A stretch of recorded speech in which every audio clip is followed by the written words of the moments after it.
Hi friends, എല്ലാവർക്കും one clip S C YouTube ചാനലിലേക്ക് സ്വാഗതം. സെക്രട്ടേറിയറ്റ് അസിസ്റ്റന്റിന്റെ 68ാമത്തെ ദിവസത്തെ ക്ലാസ് ആണ് നമ്മുടെ ഇന്നത്തെ. ഇതുവരെയും നിങ്ങൾ തന്ന സ്നേഹത്തിനും സപ്പോർട്ടിനും ഒരുപാട് നന്ദി. ഇന്ന് നമ്മൾ ഡിസ്കസ് ചെയ്യുന്ന സബ്ജക്റ്റ് എക്കണോമിക്സ് ആണ്.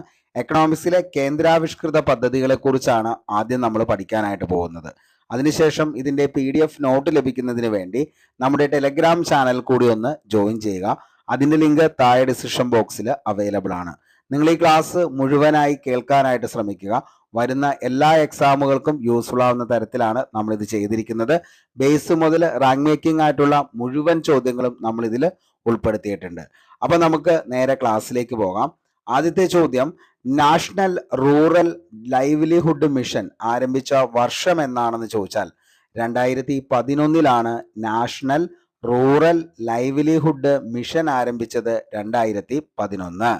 നാഷണൽ എംപ്ലോയ്മെന്റ് ഗ്യാരണ്ടി സ്കീം ഉദ്ഘാടനം ചെയ്യപ്പെട്ട സ്ഥലം ഏതാണെന്ന് ചോദിച്ചാൽ ആന്ധ്രാപ്രദേശിലെ ബന്ദിലപ്പള്ളിയാണ്. അപ്പോൾ നാഷണൽ എംപ്ലോയ്മെന്റ് ഗ്യാരണ്ടി സ്കീം ഉദ്ഘാടനം ചെയ്യപ്പെട്ട സ്ഥലം ചോദിച്ചു കഴിഞ്ഞാൽ അത് ബന്ദിലപ്പള്ളിയാണ്, ആന്ധ്രാപ്രദേശ്. പ്രധാനമന്ത്രി ഗ്രാം സഡക് യോജന ആരംഭിച്ചപ്പോൾ ഇന്ത്യൻ പ്രധാനമന്ത്രി AB വാജ്പേയി ആണെന്നുള്ളത് ഓർത്തു വയ്ക്കുക. അപ്പോൾ പ്രധാനമന്ത്രി ഗ്രാം സഡക് യോജന ആരംഭിച്ചപ്പോൾ ഇന്ത്യൻ പ്രധാനമന്ത്രിയായിരുന്നു AB വാജ്പേയി. രാജ്യാതിർത്തിക്കുള്ളിൽ നടക്കുന്ന കുടിയേറ്റമായ ആഭ്യന്തര കുടിയേറ്റത്തിന്റെ പ്രധാന കാരണം എന്താണെന്ന് ചോദിച്ചാൽ അത് തൊഴിലാണെന്നുള്ളത് ഓർത്തു വയ്ക്കുക. അപ്പോൾ രാജ്യാന്തര അതിർത്തിക്കുള്ളിൽ നടക്കുന്ന കുടിയേറ്റമായ ആഭ്യന്തര കുടിയേറ്റത്തിന്റെ പ്രധാന കാരണമാണ് തൊഴില്. MSYയുടെ പൂർണ്ണരൂപമാണ് മഹിളാ സമൃദ്ധി യോജന എന്നുള്ളത്. അപ്പോൾ മഹിളാ സമൃദ്ധി യോജനയുടെ പൂർണ്ണ രൂപം എന്ന് പറയുന്നത് ഏതാണെന്ന് ചോദിച്ചാൽ MSYയുടെ പൂർണ്ണ രൂപമാണ് മഹിളാ സമൃദ്ധി യോജന. IRDPയുടെ പൂർണ്ണ രൂപമാണ് ഇന്റഗ്രേറ്റഡ് റൂറൽ ഡെവലപ്മെന്റ് പ്രോഗ്രാം എന്നതാണ് IRDPയുടെ പൂർണ്ണ രൂപം, ഇന്റർഗ്രേറ്റഡ് റൂറൽ ഡെവലപ്മെന്റ് പ്രോഗ്രാം. ദേശീയ വികസന സമിതി രൂപം കൊണ്ട തീയതി എന്നാണെന്ന് ചോദിച്ചാൽ 1952 ഓഗസ്റ്റ് 6 ദേശീയ വികസന സമിതി രൂപം കൊണ്ടത്. ദേശീയ തൊഴിലുറപ്പ് പദ്ധതി നടപ്പാക്കുന്നതിന് കാരണമായ സംഘടന സ്ഥാപിച്ചത് അരുണ റോയി ആണ്. അപ്പോൾ ദേശീയ തൊഴിലുറപ്പ് പദ്ധതി നടപ്പാക്കുന്നതിന് കാരണമായ സംഘടന സ്ഥാപിച്ചത് ആരാണ് എന്ന് ചോദിച്ചു കഴിഞ്ഞാൽ അത് അരുണ റോയി ആണെന്നുള്ളത് ഓർത്തു വയ്ക്കുക. മഹാത്മാഗാന്ധി തൊഴിലുറപ്പ് പദ്ധതി നടപ്പാക്കുന്നതിനുള്ള അടിസ്ഥാന ഘടകമാണ് ഗ്രാമപഞ്ചായത്തുകൾ. ഇന്ത്യയിലെ എല്ലാ ജില്ലകളിലും തൊഴിലുറപ്പ് പദ്ധതി നടപ്പാക്കി തുടങ്ങിയത് എന്ന് മുതലാണെന്ന് ചോദിച്ചാൽ 2008 ഏപ്രിൽ 1 മുതലാണ് ഇന്ത്യയിലെ എല്ലാ ജില്ലകളിലും തൊഴിലുറപ്പ് പദ്ധതി നടപ്പാക്കി തുടങ്ങിയത്. CRY എന്നതിൻ്റെ പൂർണ്ണ രൂപം എന്താണെന്ന് ചോദിച്ചാൽ ചൈൽഡ് റിലീഫ് ആൻഡ് യു എന്നതാണ്. CRY എന്നതിൻ്റെ പൂർണ്ണ രൂപമാണ് ചൈൽഡ് റിലീഫ് ആൻഡ് യു. ഗുണാർ മിർഡാലിന്റെ ഏത് കൃതിയിലാണ് റോളിംഗ് പ്ലാൻ എന്ന ആശയം ഉൾപ്പെട്ടിരിക്കുന്നതെന്ന് ചോദിച്ചാൽ ഏഷ്യൻ ഡ്രാമയാണെന്നുള്ളത് ഓർത്തു വയ്ക്കുക. അപ്പോൾ ഗുണാർ മിർഡാലിന്റെ ഏത് കൃതിയിലാണ് റോളിംഗ് പ്ലാൻ എന്ന ആശയം ഉൾപ്പെട്ടിരിക്കുന്നത്? Asian drama. സ്വച്ഛ് ഭാരത് പദ്ധതി ആരംഭിച്ച തീയതിയാണ് 2014 ഒക്ടോബർ 2. സ്വച്ഛ് ഭാരത് പദ്ധതി ആരംഭിച്ച തീയതിയാണ് 2014 ഒക്ടോബർ 2. ബോംബെ പ്ലാൻ തയ്യാറാക്കിയ 8 വ്യക്തികളുടെ കൂട്ടത്തിലെ ഏക മലയാളിയാണ് ജോൺ മത്തായി. അപ്പോൾ ബോംബെ പ്ലാൻ തയ്യാറാക്കിയ 8 വ്യക്തികളുടെ കൂട്ടത്തിലെ ഏക മലയാളിയാണ് ജോൺ മത്തായി. കേന്ദ്ര സർക്കാർ സമൂഹാടിസ്ഥാനത്തിൽ നടപ്പാക്കുന്ന ജലവിതരണ പദ്ധതിയായ സ്വജൽധാര ആരംഭിച്ച വർഷമാണ് 2002. അപ്പോൾ കേന്ദ്ര സർക്കാർ സമൂഹ അടിസ്ഥാനത്തിൽ നടപ്പാക്കുന്ന ജലവിതരണ പദ്ധതിയായ സ്വജൽധാര ആരംഭിച്ച വർഷമാണ് 2002. കേന്ദ്ര സർക്കാർ സമൂഹ അടിസ്ഥാനത്തിൽ നടപ്പാക്കുന്ന ജൽവിതരണ പദ്ധതിയായ സ്വജൽധാര ആരംഭിച്ച വർഷം 2002. കേന്ദ്ര തൊഴിലുറപ്പ് കൗൺസിലിന്റെ ആസ്ഥാനമാണ് ഡൽഹി. അപ്പോൾ കേന്ദ്ര തൊഴിലുറപ്പ് കൗൺസിലിന്റെ ആസ്ഥാനം എവിടെയാണെന്ന് ചോദിച്ചാൽ മക്കളെ അത് ഡൽഹി ആണെന്നുള്ളത് ഓർത്തു വയ്ക്കുക. ഏതൊക്കെ പദ്ധതികളെ സംയോജിപ്പിച്ചാണ് നാഷണൽ ഹെൽത്ത് മിഷന് രൂപം നൽകിയെന്ന് ചോദിച്ചാൽ നാഷണൽ റൂറൽ ഹെൽത്ത് മിഷനും നാഷണൽ അർബൻ ഹെൽത്ത് മിഷൻ കൂടി സംയോജിപ്പിച്ചാണ് നാഷണൽ ഹെൽത്ത് മിഷന് രൂപം നൽകിയത്. നാഷണൽ സോഷ്യൽ അസിസ്റ്റന്റ് പ്രോഗ്രാം ആരംഭിച്ച വർഷമാണ് 1995 നാഷണൽ സോഷ്യൽ അസിസ്റ്റന്റ് പ്രോഗ്രാം ആരംഭിച്ച വർഷമാണ് 1995. 1952 ഒക്ടോബർ 2 ആരംഭിച്ച കമ്മ്യൂണിറ്റി ഡെവലപ്മെന്റ് പ്രോജക്റ്റിന് തുടക്കം കുറിച്ചത് എത്ര സ്ഥലങ്ങളിലാണെന്ന് ചോദിച്ചാൽ 55 സ്ഥലങ്ങളിലാണ്. അപ്പോൾ 1952 ഒക്ടോബർ 2 ആരംഭിച്ച കമ്മ്യൂണിറ്റി ഡെവലപ്മെന്റ് പ്രോജക്റ്റിന് തുടക്കം കുറിച്ചത് എത്ര സ്ഥലങ്ങളിലാണെന്ന് ചോദിച്ചാൽ 55. അന്നപൂർണ പദ്ധതിയിലൂടെ ആനുകൂല്യം നൽകുന്നത് എത്ര വയസ്സിന് മുകളിൽ പ്രായമുള്ളവർക്കാണെന്ന് ചോദിച്ചാൽ 65 വയസ്സാണ്. അപ്പോൾ അന്നപൂർണ പദ്ധതിയിലൂടെ ആനുകൂല്യം നൽകുന്നത് എത്ര വയസ്സ് മുകളിൽ പ്രായമുള്ളവർക്കാ? 65 വയസ്സിന് മുകളിൽ പ്രായമുള്ളവർക്കാണ്. മഹാത്മാഗാന്ധി ഗ്രാമീണ തൊഴിലുറപ്പ് പദ്ധതിയിലൂടെ ആനുകൂല്യം ലഭിക്കുന്നതിനാവശ്യമായ കുറഞ്ഞ പ്രായം എത്ര വയസ്സാണെന്ന് ചോദിച്ചാൽ അത് 18 വയസ്സാണുള്ളത് ഓർത്തു വയ്ക്കുക. അപ്പോൾ മഹാത്മാഗാന്ധി ഗ്രാമീണ തൊഴിലുറപ്പ് പദ്ധതിയിലൂടെ ആനുകൂല്യം ലഭിക്കുന്നതിന് ആവശ്യമായ കുറഞ്ഞ പ്രായമാണ് 18 വയസ്സ്. അന്ത്യോദയ പദ്ധതിയുടെ ലക്ഷ്യമാണ് ഏറ്റവും പാവപ്പെട്ടവരുടെ ഉന്നമനം എന്ന് പറയുന്നത്. അപ്പോൾ അന്ത്യോദയ പദ്ധതിയുടെ ലക്ഷ്യമാണ് ഏറ്റവും പാവപ്പെട്ടവരുടെ ഉന്നമനം എന്ന് പറയുന്നത്. അടുത്തത് അശോക് മേത്ത കമ്മിറ്റിയെ തുടർന്ന് ഗ്രാമവികസനത്തെക്കുറിച്ച് പഠിക്കുന്നതിന് 1985 നിയോഗിക്കപ്പെട്ട സമിതിയാണ് GVK റാവു കമ്മിറ്റി. എത്രാം ക്ലാസ് വരെയുള്ള കുട്ടികൾക്കാണ് സ്കൂൾ ഉച്ചഭക്ഷണ പദ്ധതിയിലൂടെ ആഹാരം നൽകുന്നതെന്ന് ചോദിച്ചു കഴിഞ്ഞാൽ 8 അപ്പോൾ എത്രാം ക്ലാസ് വരെയുള്ള കുട്ടികൾക്കാ? 8ാം ക്ലാസ് വരെയുള്ള കുട്ടികൾക്കാണ് ഉച്ചഭക്ഷണ പദ്ധതിയിലൂടെ ആഹാരം നൽകുന്നത്. താഴെത്തട്ടിൽ നിന്നുമുള്ള ആസൂത്രണം എന്നറിയപ്പെടുന്ന ആസൂത്രണമേതാണെന്ന് ചോദിച്ചാൽ വികേന്ദ്രീയ ആസൂത്രണമാണ് താഴെത്തട്ടിലുള്ളവരുടെ മുതലുള്ള ആസൂത്രണം എന്ന് പറയുന്നത്. അപ്പോൾ താഴെത്തട്ടിൽ നിന്നുമുള്ള ആസൂത്രണം എന്നറിയപ്പെടുന്ന ആസൂത്രണമാണ് വികേന്ദ്രീയ ആസൂത്രണം എന്ന് അറിയപ്പെടുന്നത്. ആരുടെ സാഹചര്യം മെച്ചപ്പെടുത്തുന്നതിനാണ് വാൽമീകി അംബേദ്കർ ആവാസ് യോജന ലക്ഷ്യമിടുന്നത്? നഗരത്തിലെ ചേരി നിവാസികൾക്ക് വേണ്ടിയിട്ടാണ് വാൽമീകി അംബേദ്കർ ആവാസ് യോജന ലക്ഷ്യമിടുന്നത്. അന്നപൂർണ പദ്ധതിയിലൂടെ എത്ര കിലോ ഭക്ഷ്യധാന്യമാണ് നൽകുന്നതെന്ന് ചോദിച്ചാൽ 10 കിലോ ആണ്. അപ്പോൾ അന്നപൂർണ പദ്ധതിയിലൂടെ എത്ര കിലോ ഭക്ഷ്യധാന്യമാണ്? 10 കിലോ ഭക്ഷ്യധാന്യമാണ് നൽകുന്നത്. അന്ത്യോദയ അന്നയോജനയ്ക്ക് തുടക്കം കുറിച്ച സംസ്ഥാനം ചോദിച്ചാൽ മക്കളെ അത് രാജസ്ഥാനാന്നുള്ളത് ഓർത്തു വയ്ക്കുക. അന്ത്യോദയ അന്നയോജനയ്ക്ക് തുടക്കം കുറിച്ച സംസ്ഥാനമാണ് രാജസ്ഥാൻ. ഇന്ദിര ആവാസ് യോജന ഏതുമായി ബന്ധപ്പെട്ടിരിക്കുന്നു എന്ന് ചോദിച്ചു കഴിഞ്ഞാൽ പാർപ്പിടവുമായി ബന്ധപ്പെട്ടാണ് ഇന്ദിര ആവാസ് യോജന. 20 പരിപാടികൾ ആവിഷ്കരിച്ച രാജ്യത്തിന്റെ സാമ്പത്തിക പുരോഗതിക്ക് ആക്കം കൂട്ടിയ ഇന്ത്യൻ പ്രധാനമന്ത്രിയാണ് ഇന്ദിര ഗാന്ധി. അപ്പോൾ 20 പരിപാടികൾ ആവിഷ്കരിച്ച് രാജ്യത്തിന്റെ സാമ്പത്തിക പുരോഗതിക്ക് ആക്കം കൂട്ടിയ ഇന്ത്യൻ പ്രധാനമന്ത്രിയാണ് ഇന്ദിരാഗാന്ധി. കുടുംബശ്രീയുടെ തൊഴിലില്ലായ്മ നിർമ്മാർജ്ജന പരിപാടിയാണ് കേരളശ്രീ എന്ന് പറയുന്നത്. സ്വച്ഛ് ഭാരത് കോശ് ഫണ്ട് ഉപയോഗിച്ച് സ്കൂളുകളിലും ഗ്രാമപ്രദേശങ്ങളിലും എന്താണ് നിർമ്മിക്കുന്നത്? ടോയ്ലറ്റുകളാണ്. അപ്പോൾ സ്വച്ഛ് ഭാരത് കോശ് ഫണ്ട് ഉപയോഗിച്ച് സ്കൂളുകളിലും ഗ്രാമപ്രദേശങ്ങളിലും നിർമ്മിക്കുന്നത് ടോയ്ലറ്റുകളാണ്. റോളിംഗ് പ്ലാൻ എന്ന പദത്തിന്റെ ഉപജ്ഞാതാവ് ഗുർണാർ മിർഡാലാണ്.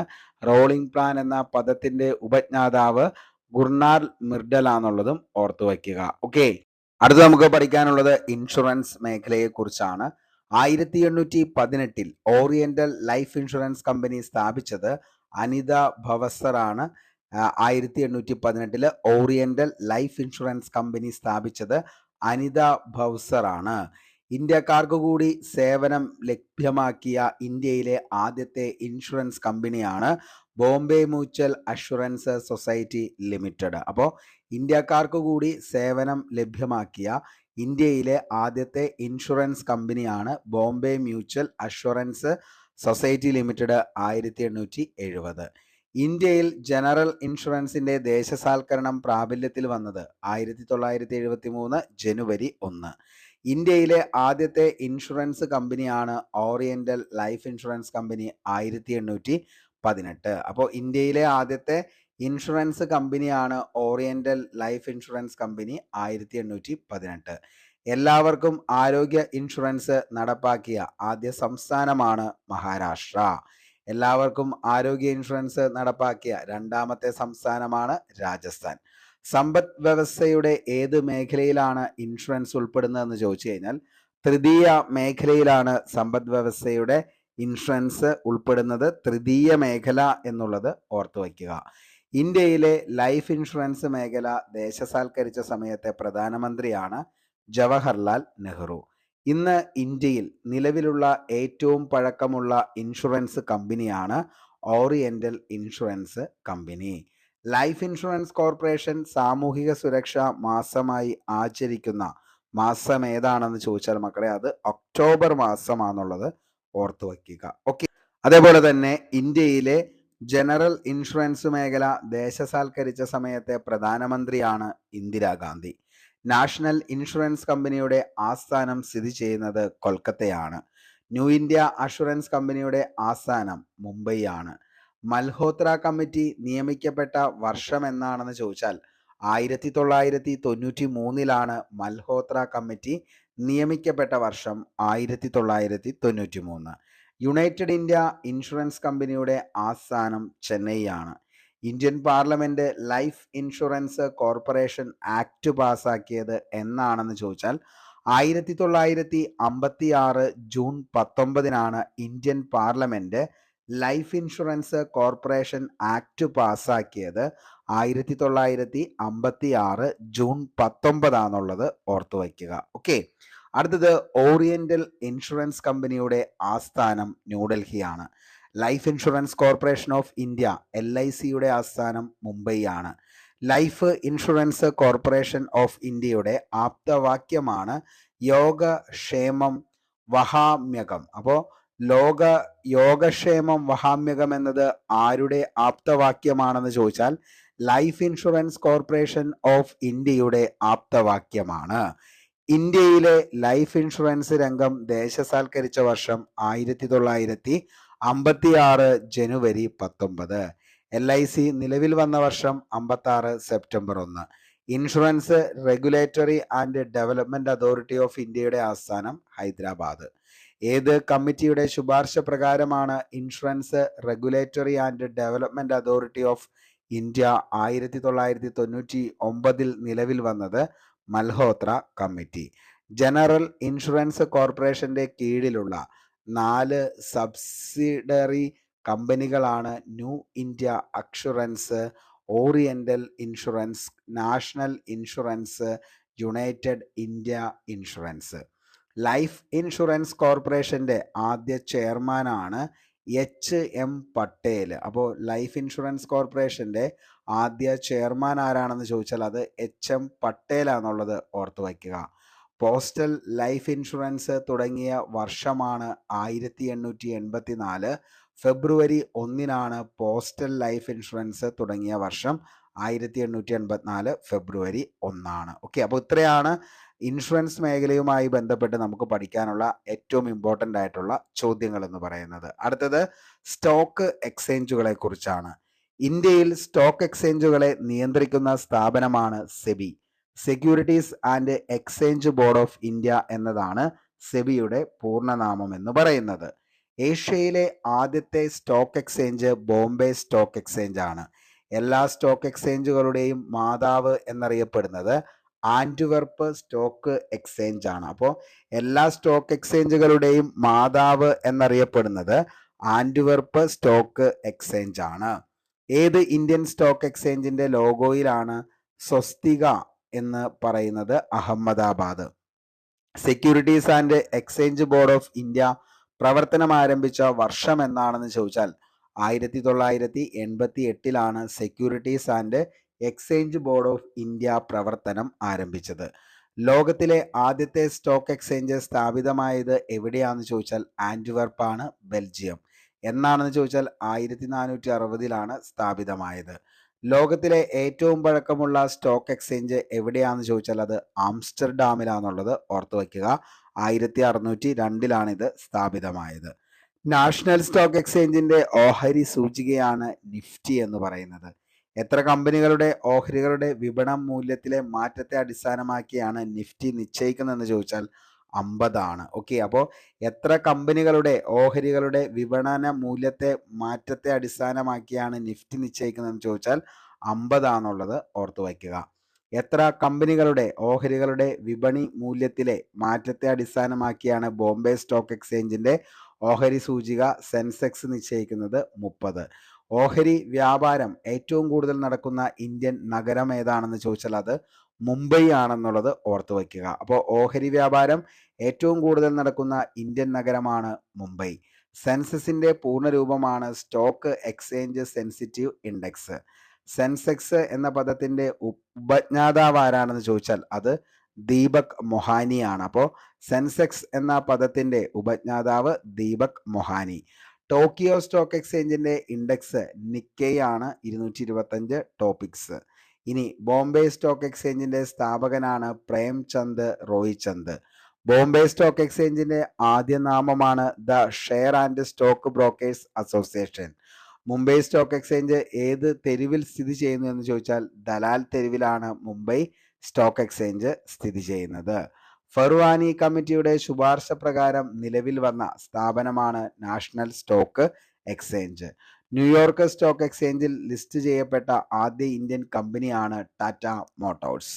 ബിഗ് ബോർഡ് എന്ന അപരനാമത്തിൽ അറിയപ്പെടുന്ന സ്റ്റോക്ക് എക്സ്ചേഞ്ച് ആണ് ന്യൂയോർക്ക്. അപ്പോൾ ബിഗ് ബോർഡ് എന്ന അപരനാമത്തിൽ അറിയപ്പെടുന്ന സ്റ്റോക്ക് എക്സ്ചേഞ്ച് ആണ് ന്യൂയോർക്ക്. ഓഹരി സൂചികയിലെ ഇടിവിനെ സൂചിപ്പിക്കുന്ന പ്രതീകത്തിലെ മൃഗമാണ് കരടി എന്ന് പറയുന്നത്. അപ്പോൾ ഓഹരി സൂചികയിലെ ഇടിവിനെ സൂചിപ്പിക്കുന്ന പ്രതീകം ഏതാണെന്ന് ചോദിച്ചാൽ അത് കരടിയാന്നുള്ളത് ഓർത്തു വയ്ക്കുക. ഇന്ത്യൻ കമ്പനികളുടെ ഷെയറുകളും ബോണ്ടുകളും വിദേശ കമ്പനികൾ വാങ്ങുന്നതിന് പറയുന്ന പേരാണ് ഫോറിൻ ഡയറക്റ്റ് ഇൻവെസ്റ്റ്മെന്റ് എന്നുള്ളത്. അപ്പോൾ ഇന്ത്യൻ കമ്പനികളുടെ ഷെയറുകളും ബോണ്ടുകളും വിദേശ കമ്പനികൾ വാങ്ങുന്നതിന് പറയുന്ന പേരാണ് ഫോറിൻ ഡയറക്റ്റ് ഇൻവെസ്റ്റ്മെന്റ്. ലണ്ടൻ ഓഹരി വിപണിയുടെ സൂചിക FTSE, financial times and the London stock exchange എന്നതാണ് പൂർണ്ണനാമം. വാൾ സ്ട്രീറ്റ് എന്തിനാണ് പ്രസിദ്ധമെന്ന് ചോദിച്ചാൽ സ്റ്റോക്ക് എക്സ്ചേഞ്ചിന് പ്രസിദ്ധമാണ് വാൾ സ്ട്രീറ്റ്. ഓഹരി വിപണിയിലെ ഗവൺമെന്റ് ഓഹരികൾ അറിയപ്പെടുന്നതാണ് ഗിൽഡ് എന്ന്. അപ്പോൾ ഓഹരി വിപണിയിലെ ഗവൺമെന്റ് ഓഹരികൾ അറിയപ്പെടുന്നത് ഗിൽഡ് എന്ന പേരിലാണ്. SEBI, securities and exchange board of ഇന്ത്യയുടെ ആസ്ഥാനം Mumbai. Foreign exchange management act നിലവിൽ വന്നത് 2000-ലാണ്. ഇന്ത്യയിലെ ഏറ്റവും വലിയ stock exchange Bombay stock exchange ആണ്. ഇന്ത്യയിലെ ആദ്യത്തെ stock exchange Bombay stock exchange 1875 ആണ്. മഹിളാ ബാങ്ക്. ഭാരതീയ മഹിളാ ബാങ്ക് ആരംഭിച്ച വർഷം 2013-ലാണ് ഭാരതീയ മഹിളാ ബാങ്ക് ആരംഭിച്ചത്. ഭാരതീയ മഹിളാ ബാങ്കിന്റെ ആസ്ഥാനം ഡൽഹിയാണ്. ലോകത്ത് ആദ്യമായി മഹിളാ ബാങ്ക് സ്ഥാപിച്ച രാജ്യമാണ് പാകിസ്ഥാൻ. ലോകത്ത് മഹിളാ ബാങ്ക് സ്ഥാപിച്ച രണ്ടാമത്തെ രാജ്യം ചോദിച്ചാൽ അത് താൻസാനിയാണ്. മഹിളാ ബാങ്ക് സ്ഥാപിച്ച എത്രാമത്തെ രാജ്യമാണ് ഇന്ത്യ എന്ന് ചോദിച്ചാൽ 3ാമത്തെ രാജ്യമാണ്. ഭാരതീയ മഹിളാ ബാങ്ക് 2017-ൽ ഏത് ബാങ്കിലാണ് ലയിച്ചതെന്ന് ചോദിച്ചാൽ അത് SBIയിലാണ് ഭാരതീയ മഹിളാ ബാങ്ക് ലയിച്ചത്. ഭാരതീയ മഹിളാ ബാങ്കിന്റെ പ്രവർത്തനം അവസാനിച്ചത് എന്നാണെന്ന് ചോദിച്ചാൽ 2017 ഏപ്രിൽ 1-നാണ്. അപ്പോൾ 2013-ലാണ് ഭാരതീയ മഹിളാ ബാങ്ക് ആരംഭിച്ചതും ആസ്ഥാനം ഡൽഹിയിലാണ്. പക്ഷേ അത് എന്നാണ് അതിന്റെ പ്രവർത്തനം അവസാനിച്ചതെന്ന് ചോദിച്ചാൽ 2017 ഏപ്രിൽ 1 ഓർത്തു വയ്ക്കുക. അടുത്തത് മറ്റ് സമ്പദ് മേഖലകളാണ്. സാമൂഹിക സേവന പ്രവർത്തനങ്ങൾ സമ്പദ് വ്യവസ്ഥയുടെ ഏത് മേഖലയിലാണ് ഉൾപ്പെടുന്നതെന്ന് ചോദിച്ചാൽ അത് തൃതീയ മേഖലയിലാണ് ഉൾപ്പെടുന്നത്. അപ്പോൾ സാമൂഹിക സേവന പ്രവർത്തനങ്ങൾ സമ്പദ് വ്യവസ്ഥയുടെ ഏത് മേഖലയിലാണ് ഉൾപ്പെടുന്നതെന്ന് ചോദിച്ചാൽ അത് തൃതീയ മേഖലയിലാണ്. സ്വകാര്യ മേഖലയ്ക്കും പൊതുമേഖലയ്ക്കും തുല്യ പങ്കാളിത്തം നൽകിക്കൊണ്ടുള്ള സമ്പദ് വ്യവസ്ഥയുടെ പേരാണ് മിശ്ര സമ്പദ് വ്യവസ്ഥ എന്നുള്ളത്. അപ്പോൾ സ്വകാര്യ മേഖലയ്ക്കും പൊതുമേഖലയ്ക്കും തുല്യ പങ്കാളിത്തം നൽകിക്കൊണ്ടുള്ള സമ്പദ് വ്യവസ്ഥയുടെ പേരാണ് മിശ്ര സമ്പദ് വ്യവസ്ഥ എന്ന് പറയുന്നത്. അപ്പോൾ സ്വകാര്യ മേഖലയ്ക്കും ഉണ്ട്, അതേപോലെ തന്നെ പൊതുമേഖലയ്ക്കും തുല്യ പങ്കാളിത്തമാണ് ഇതിൽ നൽകുന്നത്. പോലീസ് സ്റ്റേറ്റ് എന്നറിയപ്പെടുന്ന സമ്പദ് വ്യവസ്ഥ ഏതാണെന്ന് ചോദിച്ചാൽ മുതലാളിത്ത സമ്പദ് വ്യവസ്ഥയാണ് പോലീസ് സ്റ്റേറ്റ് എന്ന് അറിയപ്പെടുന്നത്. നല്ലൊരു ചോദ്യമാണ്, റാങ്ക് മേക്കിംഗ് ആയിട്ടുള്ള ഒരു ചോദ്യമാണ്, ഓർത്തു വെച്ചോ, 1 മാർക്കാണ്. കെട്ടിട നിർമ്മാണം സമ്പദ് വ്യവസ്ഥയുടെ ഏത് മേഖലയിലാണ് ഉൾപ്പെടുന്നത്? ദ്വിതീയ മേഖല. വൈദ്യുതി, ഗ്യാസ്, ജലവിതരണം എന്നിവ സമ്പദ് വ്യവസ്ഥയുടെ ദ്വിതീയ മേഖലയിലാണ് ഉൾപ്പെടുന്നത്. ഏത് സമ്പദ് വ്യവസ്ഥയുടെ പ്രത്യേകതകളാണ് സാമൂഹിക ക്ഷേമവും ലാഭോച്ഛയോടുകൂടിയ പ്രവർത്തനവും എന്ന് ചോദിച്ചാൽ മിശ്ര സമ്പദ് വ്യവസ്ഥ. ഫാമിംഗ് സമ്പദ് വ്യവസ്ഥ ഏത് മേഖലയിൽ ഉൾപ്പെടുന്നു എന്ന് ചോദിച്ചാൽ പ്രാഥമിക മേഖല. മത്സ്യബന്ധനം സമ്പദ് വ്യവസ്ഥയുടെ പ്രാഥമിക മേഖല. ഫിനാൻഷ്യൽ സർവീസ്, ഹോസ്പിറ്റാലിറ്റി എന്നിവ തൃതീയ മേഖലയാണ്. പ്രകൃതി വിഭവങ്ങൾ നേരിട്ട് ഉപയോഗം നടത്തുന്ന സാമ്പത്തിക പ്രവർത്തനങ്ങൾ ഉൾപ്പെടുന്ന മേഖല പ്രാഥമിക മേഖല. ഇന്ത്യയിൽ ഏറ്റവും കൂടുതൽ തൊഴിൽ ലഭ്യതയുള്ള സാമ്പത്തിക മേഖലയാണ് പ്രാഥമിക മേഖല. ഇന്ത്യയിൽ ദേശീയ വരുമാനത്തിൽ കൂടുതൽ സംഭാവന ചെയ്യുന്ന രണ്ടാമത്തെ മേഖലയാണ് ദ്വിതീയ മേഖല. ഇൻഫോർമേഷൻ ടെക്നോളജി സമ്പദ് വ്യവസ്ഥയുടെ ഏത് മേഖലയിലാണ് ഉൾപ്പെടുന്നതെന്ന് ചോദിച്ചാൽ അത് തൃതീയ മേഖലയാണ്. വനപരിപാലനം സമ്പദ് വ്യവസ്ഥയുടെ പ്രാഥമിക മേഖലയിലാണ് ഉൾപ്പെടുന്നത്. ഗതാഗതം, വാർത്താവിനിമയം എന്നിവ സമ്പദ് വ്യവസ്ഥയുടെ ഏത് മേഖലയിലാണ്? തൃതീയ മേഖലയിലാണ്. പ്രാഥമിക മേഖല അറിയപ്പെടുന്ന മറ്റൊരു പേരാണ് കാർഷിക മേഖല. ഇക്കോണമി ഓഫ് പെർമനൻസ് എന്ന ഗ്രന്ഥം രചിച്ചത് JC കുമരപ്പയാണ്. ഇക്കോണമി ഓഫ് പെർമനൻസ് എന്ന ഗ്രന്ഥം രചിച്ചത്. ഇന്ത്യയുടെ സാമ്പത്തിക ഭരണഘടന എന്നറിയപ്പെടുന്നത് 1956 വ്യാവസായിക നയ പ്രമേയമാണ്. റിയൽ എസ്റ്റേറ്റ് സമ്പദ് വ്യവസ്ഥയുടെ ഏത് മേഖലയിലാണ് ഉൾപ്പെടുന്നതെന്ന് ചോദിച്ചാൽ അത് തൃതീയ മേഖലയിലാണ്. റിയൽ എസ്റ്റേറ്റ് സമ്പദ് വ്യവസ്ഥ ഏത് മേഖലയിലാ? തൃതീയ മേഖല. വ്യവസായം സമ്പദ് വ്യവസ്ഥയുടെ ഏത് മേഖലയിൽ ഉൾപ്പെടുന്നു? ദ്വിതീയ മേഖല. ഖനനം സമ്പദ് വ്യവസ്ഥയുടെ പ്രാഥമിക മേഖലയിൽ ഉൾപ്പെടുന്നു. സമ്പദ് വ്യവസ്ഥയുടെ മേലുള്ള ഗവൺമെന്റ് നിയന്ത്രണം കുറയ്ക്കണമെന്നും സ്വകാര്യ മേഖലയെ പ്രോത്സാഹിപ്പിക്കണമെന്നും ആവശ്യപ്പെട്ട പാർട്ടിയാണ് സ്വതന്ത്ര പാർട്ടി എന്നുള്ളതും ഓർത്തു വയ്ക്കുക. അപ്പോൾ ഇത്രയാണ് നമുക്ക് ഏതിൽ പഠിക്കാനുള്ളൂ? സമ്പദ് മേഖലകളിൽ പഠിക്കാനുള്ളൂ. അടുത്ത് നമുക്ക് പഠിക്കാം നികുതികളെ കുറിച്ചാണ്. ഓക്കെ, അടുത്ത് നമുക്ക് നികുതികളെ കുറിച്ച് പഠിക്കാം. നികുതി ഷീട്ട് ആവശ്യമായി വരുന്നിടങ്ങളിൽ ഹാജരാക്കുന്നത് ഏതുതരം നികുതി അടച്ചതിൻ്റെ രസീതാണെന്ന് ചോദിച്ചാൽ ഭൂനികുതിയാണ്. അപ്പോൾ നികുതി ഷീട്ട് ആവശ്യമായി വരുന്നിടങ്ങളിൽ ഹാജരാക്കുന്നത് ഏതുതരം നികുതി അടച്ചതിൻ്റെ രസീതാണെന്ന് ചോദിച്ചാൽ ഭൂനികുതി. സർക്കാരിൻ്റെ പ്രധാന വരുമാന മാർഗമാണ് നികുതി. ആദ്യമായി വാല്യൂ ആഡഡ് ടാക്സ് വാറ്റ് നടപ്പിലാക്കിയ രാജ്യമാണ് ഫ്രാൻസ്. ഇന്ത്യയിൽ GST നിലവിൽ വന്ന സമയത്തെ പ്രധാനമന്ത്രി ആരാണെന്ന് ചോദിച്ചാൽ അത് നരേന്ദ്രമോദിയാണ്. അപ്പോൾ ഇന്ത്യയിൽ GST നിലവിൽ വന്ന സമയത്തെ പ്രധാനമന്ത്രിയാണ് നരേന്ദ്രമോദി. ഇന്ത്യയിൽ GST നിലവിൽ വന്ന തീയതിയാണ് 2017 ജൂലൈ 1. ഒത്തിരി തവണ ചോദിച്ച ചോദ്യമാണ് ഇന്ത്യയിൽ GST നിലവിൽ വന്നത് എന്നാണെന്നുള്ളത്. 2017 ജൂലൈ 1. രാജ്യത്തിനകത്തുള്ള സ്ഥാപനങ്ങളിൽ നിന്നും വ്യക്തികളിൽ നിന്നും സർക്കാർ വാങ്ങുന്ന വായ്പ ഏതു പേരിലാണ് അറിയപ്പെടുന്നതെന്ന് ചോദിച്ചാൽ ആഭ്യന്തര കടം. ഒരു പ്രത്യേക ലക്ഷ്യം നിറവേറ്റുന്നതിന് സർക്കാരോ സർക്കാർ സ്ഥാപനങ്ങളോ നൽകുന്ന സാമ്പത്തിക സഹായത്തിന് പറയുന്ന പേരാണ് ഗ്രാന്റ്. വീട്ടുനികുതി നൽകുന്നതിൽ നിന്ന് ഒഴിവാക്കപ്പെട്ട വിഭാഗമാണ് വിമുക്ത ഭടൻ. പൊതുഭരണം, പൊതുചെലവ്, പൊതുകടം എന്നിവ സംബന്ധിച്ച് സർക്കാർ നയം ഏത് പേരിൽ അറിയപ്പെടുന്നു എന്ന് ചോദിച്ചാൽ ധനനയം. ഒരു സർക്കാർ മറ്റൊരു സർക്കാരിന് നൽകുന്ന സാമ്പത്തിക സഹായത്തിൻ്റെ പേരാണ് ഗ്രാന്റ്. നികുതിക്കുമേൽ ചുമത്തുന്ന അധിക നികുതിയുടെ പേരാണ് സർചാർജ് എന്ന് പറയുന്നത്. ഇന്ത്യയിൽ വെൽത്ത് ടാക്സ് ആക്ട് പാസാക്കിയ വർഷം 1957. GST നികുതി നിരക്കുകൾ നിശ്ചയിക്കുന്നതുമായി ബന്ധപ്പെട്ട് ശുപാർശകൾ നൽകുന്നത് GST കൗൺസിലാണ്. ഇന്ത്യയിൽ വിവിധ ചരക്കുകളുടെയും സേവനങ്ങളുടെയും GST നിരക്ക് ഏതെല്ലാമാണെന്ന് ചോദിച്ചാൽ 5%, 12%, 18%, 28%.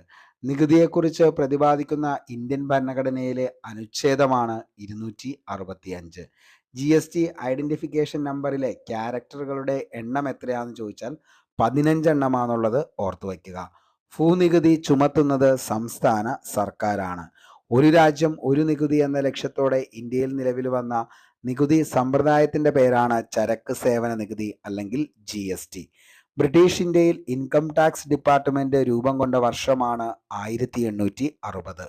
സ്വതന്ത്ര ഇന്ത്യയിൽ നടപ്പിലാക്കിയ ഏറ്റവും വലിയ നികുതി പരിഷ്കാരമാണ് GST സ്ലാബുകളുടെ എണ്ണമാണ് 5, 0, 5, 12, 18, 28. ഇതാണ് GST സ്ലാബുകളുടെ എണ്ണം എന്ന് പറയുന്നത്. ഇന്ത്യയിലെ ഏകീകൃത പരോക്ഷ നികുതി സംവിധാനമാണ് ചരക്ക് സേവന നികുതി.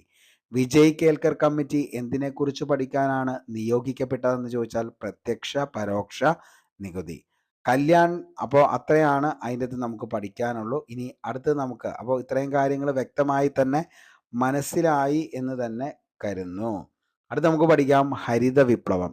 2024 LDCയുടെ 7 സ്റ്റേജുകളിൽ ഏറ്റവും കൂടുതൽ ചോദിച്ച സാമ്പത്തിക ശാസ്ത്രവുമായി ബന്ധപ്പെട്ട് വന്ന ഒരു ടോപ്പിക്കാണ് ഹരിത വിപ്ലവം. ഏഷ്യൻ ഹരിത വിപ്ലവത്തിന് തുടക്കം കുറിച്ച രാജ്യമാണ് ഫിലിപ്പൈൻസ് എന്ന് പറയുന്നത്. അപ്പോൾ ഏഷ്യയിൽ ഹരിത വിപ്ലവത്തിന് തുടക്കം കുറിച്ച രാജ്യം ഏതാണെന്ന് ചോദിച്ചാൽ അത് ഫിലിപ്പൈൻസ് ആണെന്നുള്ളത് ഓർത്തു വയ്ക്കുക. അപ്പോൾ ഏഷ്യയിൽ ഹരിത വിപ്ലവത്തിന് തുടക്കം കുറിച്ച രാജ്യം ഏതാണെന്ന് ചോദിച്ചാൽ മക്കളെ ഏതാണ്? ഫിലിപ്പൈൻസ് ആണ്. ഇന്ത്യയിൽ ഹരിത വിപ്ലവത്തിന് ആരംഭം കുറിച്ച സംസ്ഥാനം ചോദിച്ചു കഴിഞ്ഞാൽ അത് പഞ്ചാബ് ആണെന്നുള്ളതും ഓർത്തു വയ്ക്കുക. അപ്പോൾ ഇന്ത്യയിൽ ഹരിത വിപ്ലവത്തിന് ആരംഭം കുറിച്ച സംസ്ഥാനമാണ് ഏതെന്ന് പറയുന്നത്? പഞ്ചാബാണ്. ഏത് പഞ്ചവത്സര പദ്ധതിക്കാലത്താണ് ഹരിത വിപ്ലവം ഏറ്റവും ശക്തമായി നടപ്പാക്കിയതെന്ന് ചോദിച്ചാൽ റോളിംഗ് പ്ലാൻ ആണ്. ഹരിത വിപ്ലവത്തിലൂടെ ഇന്ത്യയിൽ ഏറ്റവും കൂടുതൽ ഉൽപ്പാദിപ്പിച്ച ധാന്യമാണ് ഗോതമ്പ്. ഹരിത വിപ്ലവത്തിലൂടെ ഇന്ത്യയിൽ ഏറ്റവും കൂടുതൽ മെച്ചമുണ്ടായ നാണ്യവിള ഏതാണെന്ന് ചോദിച്ചാൽ അത് കരിമ്പാണ്. തെറ്റിക്കരുത്. ഹരിത വിപ്ലവത്തിലൂടെ ഇന്ത്യയിൽ ഏറ്റവും കൂടുതൽ മെച്ചമുണ്ടായ നാണ്യവിള കരിമ്പാണ്. ഏറ്റവും കൂടുതൽ ഉൽപ്പാദിപ്പിച്ച ധാന്യം ചോദിച്ചാൽ ധാന്യമാണ് ഗോതമ്പ്. ഹരിത വിപ്ലവത്തിന് തുടക്കം കുറിച്ച മെക്സിക്കൻ സർക്കാരിൻ്റെ പദ്ധതിയാണ് cooperative wheat research and production programme. Mexican സർക്കാരിൻ്റെ cooperative wheat research and production പ്രോഗ്രാമിന് ധനസഹായം നൽകിയ അമേരിക്കൻ സ്ഥാപനമാണ് റോക്ക് ഫെല്ലർ ഫൗണ്ടേഷൻ എന്നുള്ളത്. അപ്പോൾ ഹരിത വിപ്ലവത്തിൽ ഇമ്പോർട്ടൻ്റ് ആണ് ഇങ്ങനെയുള്ള ചോദ്യങ്ങളൊക്കെ. പഠിച്ചു വച്ചോ, റാങ്ക് മേക്കിംഗ് ആണ്, ഒരു മാർക്ക് നമുക്ക് ഇവിടെ കിട്ടും. അപ്പോൾ മെക്സിക്കൻ സർക്കാരിൻ്റെ cooperative wheat research and production പ്രോഗ്രാമിന് ധനസഹായം നൽകിയ അമേരിക്കൻ സ്ഥാപനം ഏതാണെന്ന് ചോദിച്ചാൽ മക്കളെ അത് റോക്ക് ഫെല്ലർ ഫൗണ്ടേഷൻ ആണ്. ഏഷ്യയിലെ ഹരിത വിപ്ലവത്തിന് പ്രധാന പങ്ക് വഹിച്ച സ്ഥാപനമാണ് international rice research institute Philippines. അത്യുൽപാദന ശേഷിയുള്ള വിത്തിനങ്ങൾ വികസിപ്പിച്ച് ഇന്ത്യയിൽ ഹരിത വിപ്ലവത്തിന് ആക്കം കൂട്ടിയ സ്ഥാപനമാണ് Indian agriculture research institute. Indian ഹരിത വിപ്ലവത്തിൻ്റെ ആർക്കിടെക്ട് എന്നറിയപ്പെട്ടത് ഡോക്ടർ MS സ്വാമിനാഥൻ. ഇന്ത്യൻ ഹരിത വിപ്ലവത്തിൻ്റെ ഹീറോ എന്നറിയപ്പെടുന്നത് ഡോക്ടർ MP സിംഗ് ആണ്. ഇന്ത്യൻ ഹരിത വിപ്ലവത്തിൻ്റെ ഹീറോ എന്നറിയപ്പെടുന്നത്. ഇന്ത്യൻ ഹരിത വിപ്ലവം നടന്ന സമയത്ത് കേന്ദ്ര കൃഷി മന്ത്രിയാണ് C സുബ്രഹ്മണ്യം. ഇന്ത്യയിൽ ഹരിത വിപ്ലവത്തിൻ്റെ രണ്ടാം കാലഘട്ടം 1970കളുടെ മധ്യം മുതൽ 1980കളുടെ മധ്യം വരെയാണ്. ജില്ലാതല തീവ്ര കാർഷിക പരിപാടി ഏത് പേരിലാണ് അറിയപ്പെട്ടതെന്ന് ചോദിച്ചാൽ അതാണ് ഹരിത വിപ്ലവം. അതേപോലെ തന്നെ IR8 എന്ന അത്യുൽപാദന ശേഷിയുള്ള നെല്ലിനം വികസിപ്പിച്ചെടുത്ത സ്ഥാപനം ചോദിച്ചു കഴിഞ്ഞാൽ ഇന്റർനാഷണൽ റൈസ് റിസർച്ച് ഇൻസ്റ്റിറ്റ്യൂട്ട്. ലോകത്ത് ഹരിത വിപ്ലവത്തിൻ്റെ പിതാവ് എന്നറിയപ്പെടുന്നത് നോർമൻ ബോർലോഗ് ആണ്. നോർമൻ ബോർലോഗ് ഏത് രാജ്യക്കാരനാണെന്ന് ചോദിച്ചാൽ അത് USA നോർമൻ ബോർലോഗ്. ഇനി ഇന്ത്യയിലെ ഹരിത വിപ്ലവത്തിൻ്റെ രാഷ്ട്രീയ പിതാവ് എന്നറിയപ്പെടുന്നത് C സുബ്രഹ്മണ്യം.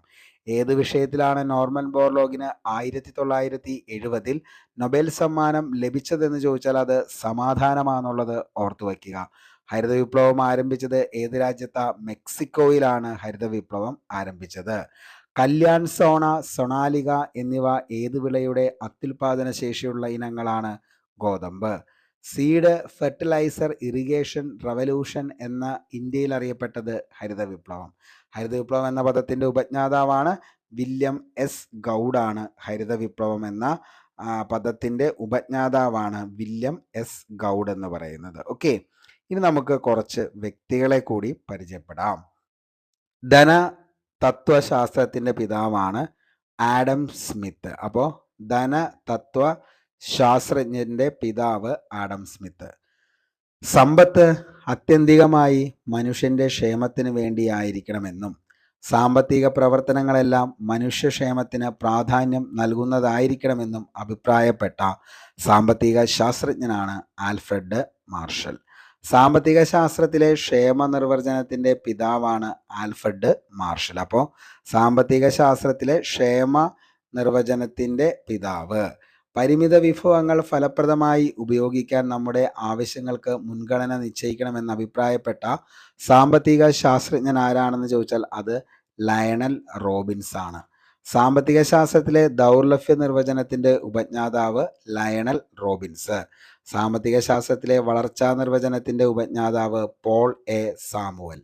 പണം ചെയ്യുന്നത് എന്താണോ അതാണ് പണമെന്ന് പണത്തെ നിർവചിച്ചത് പ്രൊഫസർ വാക്കണാണ്. അപ്പോൾ പണം ചെയ്യുന്നത് എന്താണോ അതാണ് പണം എന്ന് പണത്തെ നിർവചിച്ചത് ആരാന്ന് ചോദിച്ചാൽ പ്രൊഫസർ വാക്കർ.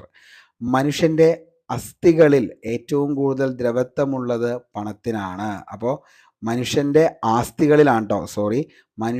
ആസ്തികളിൽ ഏറ്റവും കൂടുതൽ ദ്രവത്വമുള്ളത്, ലിക്വിഡിറ്റി ഉള്ളത് പണത്തിനാണ്. ഗവൺമെന്റ് വിനിമയത്തിനായി മൂല്യം ഉറപ്പു നൽകുന്ന ഉപാധികൾ അറിയപ്പെടുന്നതാണ് ലീഗൽ ടെൻഡർ എന്നുള്ളത്. അപ്പോൾ ഗവൺമെന്റ് വിനിമയത്തിനായി മൂല്യം ഉറപ്പു നൽകുന്ന ഉപാധികൾ അറിയപ്പെടുന്ന പേരാണ് ലീഗൽ ടെൻഡർ. മാനവ വികസന സൂചിക ആദ്യമായി തയ്യാറാക്കുന്നതിന് പാകിസ്ഥാൻ സ്വദേശിയായ മെഹബൂബ് ഉൽ ഹക്കിനൊപ്പം പ്രവർത്തിച്ച ഇന്ത്യക്കാരനാണ് അമർത്യ സെൻ. ഒന്നാം ധനകാര്യ കമ്മീഷന്റെ അധ്യക്ഷൻ KC നിയോഗിയാണ്. രണ്ടാം ധനകാര്യ കമ്മീഷന്റെ അധ്യക്ഷൻ K സന്താനം. അതേപോലെ തന്നെ ഇന്ത്യൻ സ്ഥിതിവിവരശാസ്ത്ര വിഭാഗത്തിന്റെ ശില്പി എന്നറിയപ്പെടുന്നത് PC Mahalanobis. Comparative and cost advantage എന്ന സിദ്ധാന്തത്തിന്റെ ഉപജ്ഞാതാവായ സാമ്പത്തിക ശാസ്ത്രജ്ഞനാണ് ഡേവിഡ് റിക്കാർഡോ. സമ്പത്തിനെ കുറിച്ചുള്ള പഠനമാണ് സാമ്പത്തിക ശാസ്ത്രം എന്ന് അഭിപ്രായപ്പെട്ടത് ആഡം സ്മിത്ത്.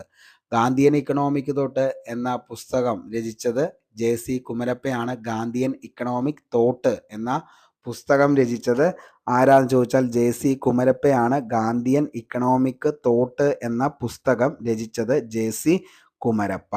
സംഖ്യ എന്ന പ്രസിദ്ധീകരണം ആരുടേതാ? PC മഹലനോബിസ്. ലാസ്റ്റ് ക്യാപിറ്റലിസം എന്ന ആശയത്തിന്റെ ഉപജ്ഞാതാവ് ഏണസ്റ്റ് മണ്ടലാണ്. ഏഷ്യൻ ഡ്രാമയുടെ കർത്താവ് ഗുണാർ മിർഡൽ. ഏത് സാമ്പത്തിക ശാസ്ത്രജ്ഞനാണ് പൊളിറ്റിക്കൽ എക്കണോമിക്സിനു പകരം ഇക്കണോമിക് എന്ന പദം ഉപയോഗിക്കാൻ തുടങ്ങിയത്? Alfred marshal. വെൽഫെയർ എക്കണോമിക്സിലെ സംഭാവനയ്ക്ക് നൊബേൽ സമ്മാനം നേടിയത് അമർത്യ സെൻ 1998. ലോക സാമ്പത്തിക ഫോറത്തിന്റെ സ്ഥാപകനാണ് ക്ലോസ് M ഷ്വാബ്. ലോകത്താദ്യമായി സാമ്പത്തിക ശാസ്ത്രത്തിൽ പുസ്തകം രചിച്ചത് ആരാണെന്ന് ചോദിച്ചാൽ അത് ചാണക്യനാന്നുള്ളതും ഓർത്തു വയ്ക്കുക. ദി സ്റ്റാൻഡേർഡ് ഓഫ് ലിവിംഗ് എന്ന പുസ്തകം അമർത്യ സെൻ. കൊൽക്കത്ത ആസ്ഥാനമായി 1932 ഇന്ത്യൻ സ്റ്റാറ്റിസ്റ്റിക്കൽ ഇൻസ്റ്റിറ്റ്യൂട്ട് സ്ഥാപിച്ചത് PC മഹലനോബിസ്. ചോദന നിയമം ആവിഷ്കരിച്ചത് ആൽഫ്രഡ് മാർഷലാണ്. ജനസംഖ്യാ വിസ്ഫോടനത്തിന്റെ ഉപജ്ഞാതാവ് മാൽത്തൂസ്. ബാഡ് മണി ഡ്രൈവ്സ് ഗുഡ് മണി ഔട്ട് എന്ന് പറഞ്ഞത് തോമസ് ഗ്രഷാം. അക്കൗണ്ടൻസിയുടെ പിതാവാണ് ലൂക്കോ പാസിയോളി. സമ്മതിയുടെ നിർമ്മാണം എന്ന സമീപനത്തെക്കുറിച്ച് വിശദീകരിച്ച ആധുനിക ചിന്തകനാണ് നോം ചോസ്കി. ഗാന്ധിയൻ ഇക്കണോമിക്സ് എന്ന പദം ആവിഷ്കരിച്ചത് JC കുമരപ്പയാണ്. ഗാന്ധിയൻ ഇക്കണോമിക് എന്ന പദം ആവിഷ്കരിച്ചത് JC കുമരപ്പ. അതേപോലെ തന്നെ ലെയ്സഫെയർ സിദ്ധാന്തത്തിന്റെ ഉപജ്ഞാതാവാണ് Adam Smith. Wealth of nation രചിച്ചത് ആഡം സ്മിത്താണ്. ലോക വ്യാപാര കരാറിന്റെ ശില്പി ആർതർ ഡങ്കലാണ്. തേർഡ് വേൾഡ് എന്ന പദത്തിന്റെ ഉപജ്ഞാതാവ് ആൽഫ്രഡ് സൗവിയാണ്. താങ്ങുവില സംബന്ധമായ ശുപാർശ സമർപ്പിക്കുന്നതിന് ലക്ഷ്മികാന്ത് ചാ തലവനായി കമ്മിറ്റിയെ നിയോഗിച്ചത് ഏത് പ്രധാനമന്ത്രിയുടെ കാലത്താണെന്ന് ചോദിച്ചാൽ Lal Bahadur Shastri. The country of first boys എന്ന പുസ്തകം രചിച്ചത് അമർത്യ സെൻ ആണ്. അപ്പോൾ the country of first boys എന്ന പുസ്തകം രചിച്ചത് അമർത്യ സെൻ. ആധുനിക സാമ്പത്തിക ശാസ്ത്രത്തിന്റെ പിതാവ് എന്നറിയപ്പെടുന്നത് ആഡം സ്മിത്ത്. ആഗോള വൽക്കരണം എന്ന പദം ആദ്യമായി ഉപയോഗിച്ചത് തിയോഡർ ലെവിറ്റ് ആണ്. അപ്പോൾ ആഗോള വൽക്കരണം എന്ന പദം ആദ്യമായി ഉപയോഗിച്ചത് Theodore Levitt. Economic history of India രചിച്ചത് RC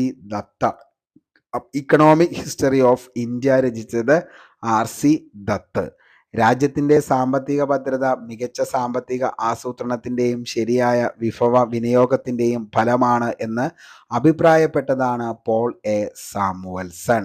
ഓക്കെ, ഇനി കുറച്ച് സ്ഥാപനങ്ങളാണ്. ഇന്ത്യയിൽ തൊഴിലില്ലായ്മയുടെ കണക്കെടുക്കുന്ന സ്ഥാപനമാണ് നാഷണൽ സാമ്പിൾ സർവേ ഓർഗനൈസേഷൻ. ഇന്ത്യയിൽ ദേശീയ വരുമാനത്തിന്റെ കണക്കെടുക്കുന്ന സ്ഥാപനം സെൻട്രൽ സ്റ്റാറ്റിസ്റ്റിക്കൽ ഓർഗനൈസേഷൻ. 2 സ്ഥാപനങ്ങളും ലയിച്ച് 2019 സെൻട്രൽ സ്റ്റാറ്റിസ്റ്റിക്കൽ ഓഫീസായി. Industrial credit and investment corporation രൂപം കൊണ്ട വർഷം 1955.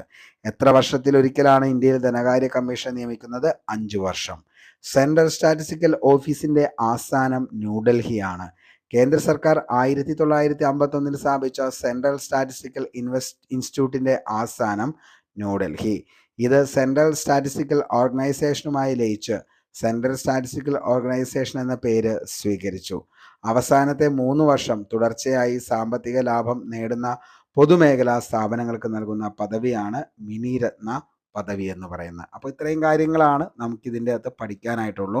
പറഞ്ഞ കാര്യങ്ങളൊക്കെ വ്യക്തമായി മനസ്സിലായി എന്ന് കരുതുന്നു. 1, 2, 3 തവണ നമ്മുടെ ക്ലാസ് കണ്ടു തീർക്കാനായിട്ട് ശ്രമിക്കുക. അതിനുശേഷം ഇതിൻ്റെ PDF നോട്ട് വായിച്ച് വൈകുന്നേരം 9 മണിക്കുള്ള ക്വസ്റ്റ്യൻ പോളിന് നിങ്ങൾ അറ്റൻഡ് ചെയ്ത് കഴിഞ്ഞാൽ ഈ ഒരു ഭാഗത്തു നിന്നും ചോദിച്ച മുഴുവൻ ചോദ്യങ്ങളുടെയും ഉത്തരത്തിലേക്ക് നിങ്ങൾക്ക് എത്താനായിട്ട് പറ്റും. അപ്പോൾ ഇത്രയും കാര്യങ്ങളൊക്കെയാണ് പറയാനുള്ളൂ. നമ്മൾ പഠിച്ച കാര്യങ്ങളൊക്കെ അടുത്തു വരുന്ന എക്സാമുകളിൽ ചോദിക്കട്ടെ എന്ന് ആത്മാർത്ഥമായി സർവേശ്വരനോട് പ്രാർത്ഥിച്ചുകൊണ്ട് ഇന്നത്തെ ക്ലാസ് ഇവിടെ വെച്ച് വൈൻഡപ്പ് ചെയ്യുന്നു. Signing off, Arun Kombanadan. Thank you.